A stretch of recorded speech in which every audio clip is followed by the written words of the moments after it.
लेकिन अब जरा एक मुद्दे पर आते हैं, वो है जातिगत जनगणना। तो आप दोनों ही पार्टियां अलग अलग तरीके से उठा रही हैं। पहले इस पर मैं बृजमोहन जी आपके पास आना चाहती हूँ, आपका रुख क्या है? क्योंकि प्रियंका गांधी वाड्रा ने यहाँ आकर कहा कि जब वो सत्ता में एक बार फिर से आएंगे तो जातिगत जनगणना होगी। देखिए, पहले तो कांग्रेस पार्टी को ये जवाब देना चाहिए कि हमारे कॉन्स्टिट्यूशन में जो 50% आरक्षण की व्यवस्था है, क्या वो उसका वायलेशन करना चाहती है? क्या वो हमारे संविधान को मानती है कि नहीं मानती? दूसरी बात यह है कि देश में जो कमजोर है, चाहे वो आदिवासी हो, चाहे वो अनुसूचित जाति का हो, चाहे वो पिछड़ा वर्ग का हो, चाहे वो सामान्य वर्ग का हो, उसके साथ में न्याय होना चाहिए। ये तो जातियों में बांटकर पुष्टिकरण की नीति अपनाकर आज तक भारत को आगे नहीं बढ़ने दिया।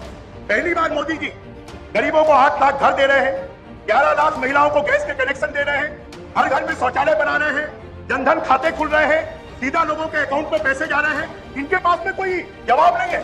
जब मोदी जी छत्तीसगढ़ में 16 लाख ग्रामीण आवास, 5 लाख शहरी आवास, ये कोई जाति के आधार पर नहीं है, ये आर्थिक रूप से कमजोरी के आधार पर है। 21 लाख लोगों के सर से छत छीनने का काम अगर किसी ने पाप किया है तो कांग्रेस पार्टी ने किया है, भूपेश बघेल ने किया है। ये क्या जातिगत जनगणना से इसका फायदा हो जाएगा? लोगों को गैस के कनेक्शन मिलने का इसका जातिगत जनगणना से फायदा हो जाएगा? लोगों के घर में शौचालय बनने का जातिगत जनगणना से फायदा हो जाएगा? कांग्रेस पार्टी कभी आर्थिक रूप से कमजोर लोगों का विकास नहीं चाहती। केंद्र की सरकार ने कहा कि सवर्णों को 10% आरक्षण मिलेगा, गरीबों को, इन्होंने छत्तीसगढ़ में उसको लागू नहीं किया। आखिर ये क्या हो रहा है? जातिगत जनगणना के आधार पर कांग्रेस पार्टी सिर्फ वोट की राजनीति करना चाहती है। अरे आपने क्यों इतने सालों में 33% आरक्षण नहीं दिया महिलाओं को?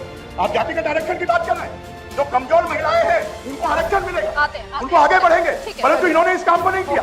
ये खाली जातियों के आधार पर बांटकर इस देश को तोड़ने का काम कर रहे हैं। ये विदेशों के इशारे पर, जो इस देश को मजबूत नहीं होने देना चाहते, उनके इशारे पर जाकर कहते हैं। राहुल जी विदेशों में जाकर देश के खिलाफ बोलते हैं, भारत में बोलने की हिम्मत नहीं होती, क्योंकि उनको मालूम है यहाँ पर लोग विरोध करेंगे।